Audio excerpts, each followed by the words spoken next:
Dr. Mariza, welcome back. Thanks for being here again. Thank you, honey, for having me. Well, we had an amazing first conversation about a lot to do with perimenopause, especially hormone levels, symptomology, what to look for, body composition changes. I feel like you built such a strong foundation, and I'll make sure that episode is linked in the show notes of this one. In today's episode, I would really love to tackle and debunk some myths around perimenopause because I know there are voices like yours that are really helping to educate in a wonderful way around this, but it seems like there's still a lot of pervasive myths floating around that might be doing a disservice to women. So to start off broad, can you walk us through why are there even so many myths? Why does it seem like perimenopause and menopause are so misunderstood and there's just so much conflicting information even floating around out there? Yeah, that's such a great question, Katie. One of the reasons why we really struggle with this is that there's a big knowledge gap in the healthcare system. The typical doctor will get about 20 minutes of menopause care or menopause education in medical school. And once they move into residency and specialty, even OBGYNs, I mean, it's a surgical residency more than anything. And thank goodness that they're so great at delivering babies. But there's really not a lot of menopausal education. I think it's tied to the type of education that we get as doctors. It's tied to a lot of, beliefs around women as they get older, that there's a lack of worthiness or that um, they're losing their youthfulness or their aliveness, and that there's now that they can't have babies anymore, that maybe their worthiness went away along with that. But also, thinking about deep into the history of understanding what menopause was, it was as if kind of what we wrote off is that women were just kind of going crazy. They had a wandering womb that left their, it's just weird, pervasive myths that kind of have just come through. And we really didn't start majorly researching it until we had a drug, basically Premarin, which is, horse urine, estrogen, that was marketed to women. And so it's been marketing, it's been a lack of education, and most definitely a lack of research. And in the lexicon, perimenopause wasn't even a word that we knew until the 1960s. And if we even fast forward into the 1990s, that particular transition, the perimenopausal transition, wasn't investigated, wasn't researched until like 30 years ago. And so even I believe up until 5 years ago, if you were to type perimenopause in Microsoft Word, it would look like it was a misspelled word. Like that's how far, and so I would say that not until recently in the last 5 years were we really identifying what and recognizing what perimenopause is. And the reason I feel like it's having such a major renaissance right now is that women, it's like nothing, they're struggling, they're on this roller coaster ride leading into menopause, but there was really no way of identifying what was going on with them. The way that we thought about menopause was that it's hot flashes and night sweats and maybe vaginal dryness. And if you didn't have those three top symptoms, then you were dealing with something else. It wasn't the menopausal transition and menopause. And so we just weren't really tying the symptoms together to what the perimenopausal journey was. And so women were just getting dismissed. Even today, a woman needs to see an average of 5 doctors before, and not that perimenopause is a diagnosis by any means, but to be validated that that's the experience that they're in.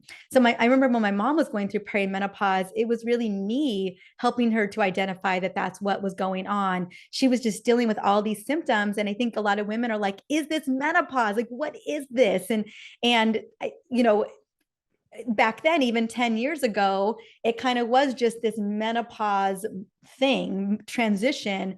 And we didn't realize that, okay, there's this perimenopause transitory time. And then menopause is this defining moment, one day in time where we haven't had a period for 12 months. And then we move into postmenopause. And so, yeah, I would say, I think it's 70% of medical students currently wouldn't be able to identify a perimenopausal woman, even today. So we got a ways to go.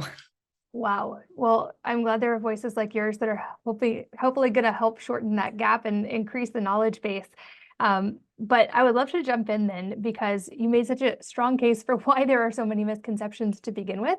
But what are the biggest perimenopause myths and what do we need to know to debunk them once and for all?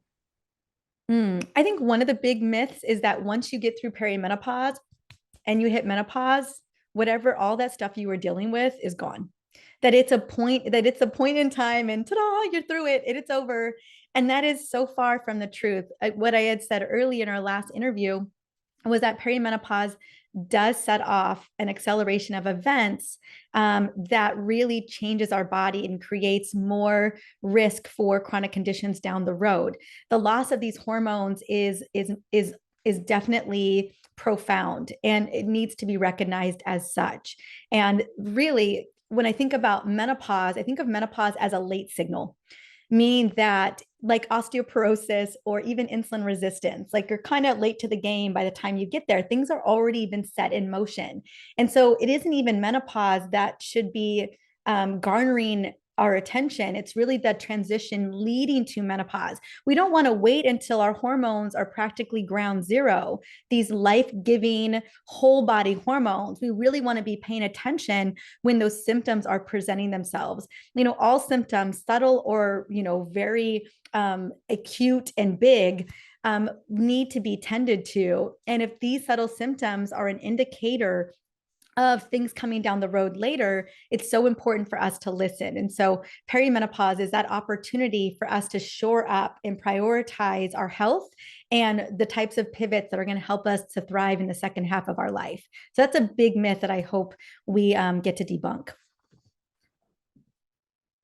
Yeah, that makes sense. And we got to touch on like the hormone replacement aspect and like not just to avoid symptoms, but actually to get into optimal range in our first episode together.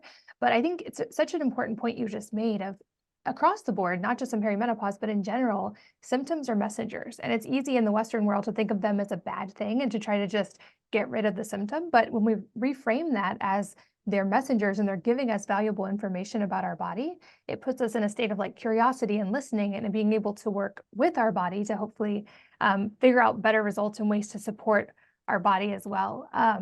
I know we touched in the first episode on body composition changes and weight gain during perimenopause. Are there any myths around that women can understand? Yeah, I think the big myth, the big pervasive myth is that it's inevitable. Like you're just gonna gain weight, you're just gonna get belly fat.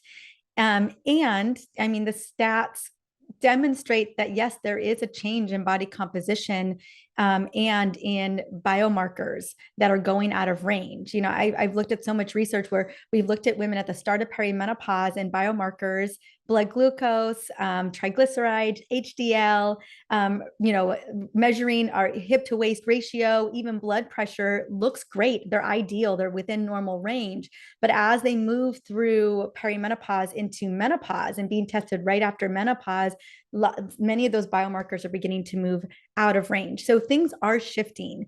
And as you mentioned, listening to our bodies, looking at these biomarkers over time and listening to those symptoms. If we're starting to notice a little bit more shift in fat from our booty and our thighs over to our belly, it's worthwhile to be paying attention and also looking at those biomarkers at the same time. But even though, we're losing these hormones and they could be shifting or at least not lending as much protection to our metabolic health, we get to pivot. It doesn't have to be our fate by any means. I think that first step is to really be test, don't guess, really looking at those numbers to make sure that your biomarkers are within range or within optimal range. And then the other thing is to be, again, what we talked about earlier, is focusing on our metabolic health. And so when I think about our metabolic health, I think about the food that we put into our bodies, food being medicine. And there's a way to eat metabolically healthy that I think allows our bodies to thrive, not only for our blood glucose regulation, our cellular energy, but also our microbiome. And so when I talk about metabolically healthy foods, it's getting enough clean, healthy protein. So we eat a lot of salmon, a lot of fish in our house. It's a lot of probiotic and prebiotic foods that help to feed our gut. It's a lot of green leafy vegetables and cruciferous vegetables and the color of the rainbow. Like I'm always thinking about what if is this food going to make for amazing future brain cells? It's always what I'm thinking about for myself and my family. So building meals around honoring and loving our cells and our cellular metabolism, I think is really important. Also, again, keeping an eye on that blood glucose stability and regulation. I find that insulin resistance can drive a lot of fat storage, and so just keeping our eye on those things. And again, the one beautiful habit that I talked about in the last episode was really moving our body throughout the day. So one, making sure that we're eating metabolically healthy foods that are feeding and nourishing our gut and cells, and then two, that we are really in the activity of moving our body throughout the day, I think are going to make huge gains. And then building that muscle, like maintaining that good muscle. I think those are the type of pivots that if when we double down on those, we really start to see some really great metabolic shifts and body composition shifts that feel good to our bodies. But at the end of the day, it's really honoring ourselves as well and making sure that we're creating good health span and lifespan. That's always my intention and my mindset around that. I also believe that perimenopause is an opportunity for us to really, again, as I talked about, prioritize what really matters to us in our health. I think for maybe in our 20s and our 30s, we could get away with a couple of things. Maybe we could have a couple glasses of wine, and then the next day we could be back at work, high functioning. And as we move in through perimenopause, that may not be true anymore. And so you may begin to realize that, oh, the things that I could get away with, or like the little cheats that I could make, or it just maybe we don't have bandwidth for that anymore. And so I think perimenopause is a beautiful opportunity to really get clarity around your health goals, reset your mindset around your health goals, and really be honest with yourselves about what kind of boundaries you want to set for your own health and well-being. That's a good point. And I don't think I'm actually technically in the perimenopause phase yet, but I've noticed already some of the things you're talking about of like, I just prefer not to have alcohol in my life anymore because it's not worth the recovery time. And like making more time for like a sleep routine, like we talked about in the first episode, like little changes like that that have such a big payoff when we really integrate them regularly. I would guess there's also some myths around hormone replacement therapy, especially because it seems like there was a whole wave at one point where it was considered dangerous and women were told definitely don't do hormone replacement therapy. And now there seems to be still a lot of myths and misconceptions floating around when it comes to hormone replacement therapy. So can you debunk any of the ones that are still floating around? Yeah, absolutely. Yeah, the Women's Health Initiative didn't do us any favors. If anything, it set us back about 2 decades, and a lot of women have suffered in the process. You have to know that with the Women's Health Initiative, we were using synthetic hormones, right? MPA and CEEs, the equine estrogens, and they were oral. So there's a lot of things that we learned about within the Women's Health Initiative, and a lot of the big alarming headline news articles like that estrogen causes breast cancer, or that it causes cardiovascular disease and stroke, that a lot of that has been debunked. A couple things that we know. Well, one, maybe we don't use synthetic oral hormones. Like, that's maybe use the real stuff. That would be a great idea. So you'll see that a lot of hormone replacement today is bioidentical hormone replacement therapy, meaning identical to the hormones in your body, still made in a lab, but at least they are recognized by the receptor sites on your cells. So that's a really nice lock and key. Next, what we learned is that there is a window, and it's not fully defined, but I would say the sooner you bring hormone replacement in, so that your receptor sites remember, oh, this is estrogen, oh, this is progesterone, that would be best. And so right now, only 6% of women are on hormone replacement therapy in menopause. Only 2% of women are on it on peri. I think we're going to start to see, as we start to have more education and really begin to realize, oh, it would be a good idea for us to be on these hormones before we get to ground zero. I think we're going to start seeing women in more and more women in perimenopause on them as well. I always liken it to, I'm on Armour thyroid. It's like it's T4, and a desiccated T4 and T3. And we never would have waited until my TSH was, a 5, or, like that, or my T3 and T4, my free T3 and free T4 were down to a 0. Like we would never have waited until I was all the way down to 0 before we were like, okay, now we can actually give you some thyroid hormone. The same thing goes, I believe, with estradiol and progesterone. We're beginning to realize that having women wait until they're all the way down to almost nothing on both of those hormones may not be the best move. But there is technically what we call like this kind of healthy cell hypothesis window, which is the within 10 years of a woman going into menopause. And I would even argue that we would start earlier. The other myth is that after that 10 years, that hormones aren't really playing a role in helping women in terms of their health span. And the more research is coming out that is simply not true, that once women stop hormone replacement therapy at 60 or 65 or 70, that a lot of the symptoms or the shifts and changes due to the lack of those hormones begin to uptick. For instance, more cardiovascular issues, more general urinary symptoms, bone rebuilding stops. And so we're now realizing that women can, for the most part, be on hormone replacement therapy basically until the wheels fall off, but that it should always be looked at and consistent with what is going on with their lifestyle. Another thing that is being debunked right now is dosage and timing, rhythmic versus static. And so if you go to your allopathic doctor, they're going to recommend, they're going to put a patch on you, maybe give you some permetrium, tell you to take it every single day and send you on your way. And really the lowest dose possible for the least amount of time. And a lot of that's beginning to shift. I kind of addressed the time issue where we really can be on them consistently as long as we would love, but also dosage, that we want to make sure that we are not just taking enough to mitigate symptoms, but we're taking enough to actually prevent disease. And that's how these really play out. I will say what the caveat is that if there was a silver bullet, Katie, hormones are it. I mean, there's nothing like a light bulb moment when you don't have progesterone and your sleep is off and your mood is off, you're having rage issues, and someone gives you some oral micronized progesterone, and it's like, I cannot tell you how many voice memos and emails and DMs I get from women who get on progesterone and they're just like, oh I just didn't know.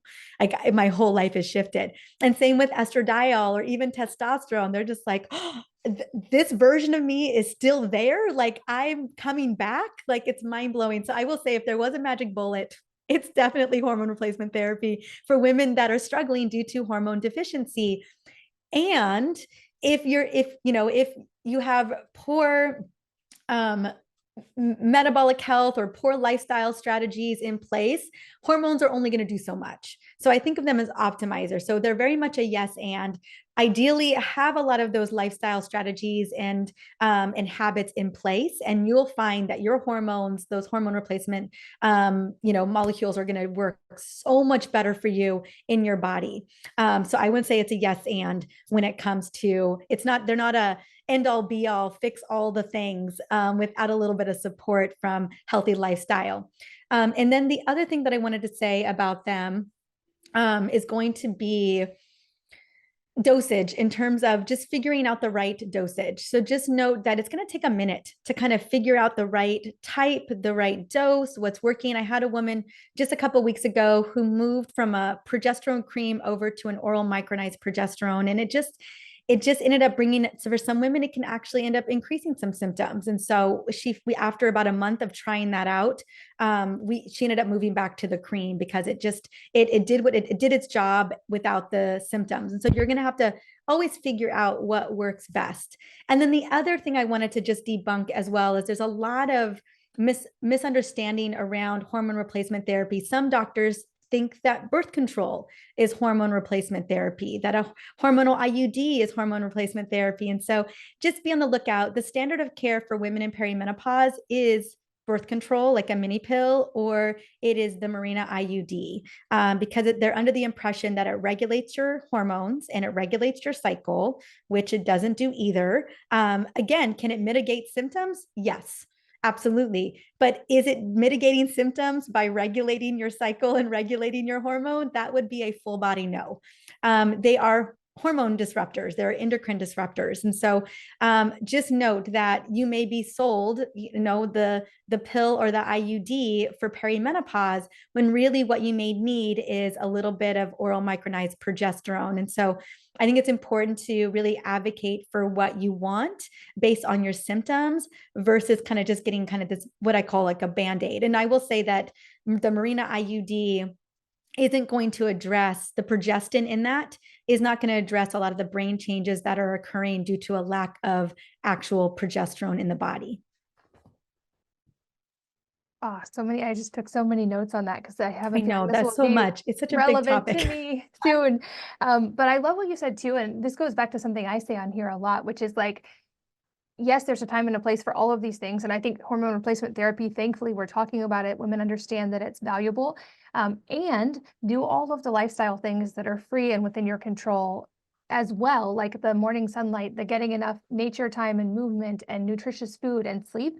And then anything you add is going to be able to work better because you're supporting your body in all those other ways as well. So I love that you brought that up. I also realized in our other episode, we didn't even get to touch on, but you literally wrote the book about this. You have a whole book dedicated to perimenopause and essential oils specifically, which I feel like also nobody else is talking about. So can you just kind of give us a primer on that? Absolutely. I love essential oils. I've got them all over my right here. I have them all over my desk. I've got a peppermint. I always put peppermint on before an interview to kind of fire off. It just brings oxygen to the lungs. It kind of oxygenates the brain and just wakes you up. So I love peppermint. But the reason why I wanted to write a book about essential oils and perimenopause and menopause is that it is a profound transition, and it could feel like your world is just kind of shaky and falling apart in a lot of ways. And so one of the things I'm always looking for is how do we get these wins? I believe that women deserve so many wins. And yes, hormone replacement therapy can be a beautiful win. And yes, bringing in these beautiful lifestyle habits and strategies are amazing wins, but sometimes we need like a very, very fast one. And so I use like peppermint. Like I said, it can be great for hot flashes. It can be great for working out. It can be great for awakening the brain and also just energizing you. But the way that I think about essential oils most is anchoring to your rituals. Kind of how I talked about with my sleep routine is I've got these physical anchors. One, I've got my supplements, and then I've got my oils. Same thing with my son's routine. We have a little routine that we anchor to, and part of it is using like lavender essential oil for his bedtime routine. And just again, it's a way of letting the brain know, like, oh, we're gearing up for this thing. I'm gearing up for a walk. I'm gearing up for a meditation. I'm gearing up to go to sleep at night. I'm gearing up for a very productive day. It just kind of lets the brain know. The other thing that I love about aromatherapy is that you really get to choose your mood, particularly in perimenopause and menopause, is that our moods can be so inconsistent and maybe, at times a little inconvenient, I would say. And mind you, I do believe that we should feel all the feels. But I will say that in Perry, sometimes you could just be angry and not know why. Or you could feel doom and gloom, one day and feel fine the next. It can be so inconsistent. It has a lot to do with our hormones, but also the deeper work that we get to do. And I love that you can really anchor to oils like lavender and other florals like rose and clary sage to really calm the sympathetic nervous system, to calm the hypothalamic pituitary adrenal axis, and really create ease. One of the reasons why I love oils is that my body loves when I send it safety signals. My little hyper vigilant little version of me really loves to be kind of told everything's going to be okay. I think at the epicenter of everything, it's safety. Even hormones really provide a lot of that, just that kind of safety and coming home to. But one of the things I've always loved about essential oils is that they've always really helped me to feel grounded and to feel safe. And so that is how I've kind of built them into a lot of different rituals, is just feeling good, feeling safe, supporting mood, supporting stress.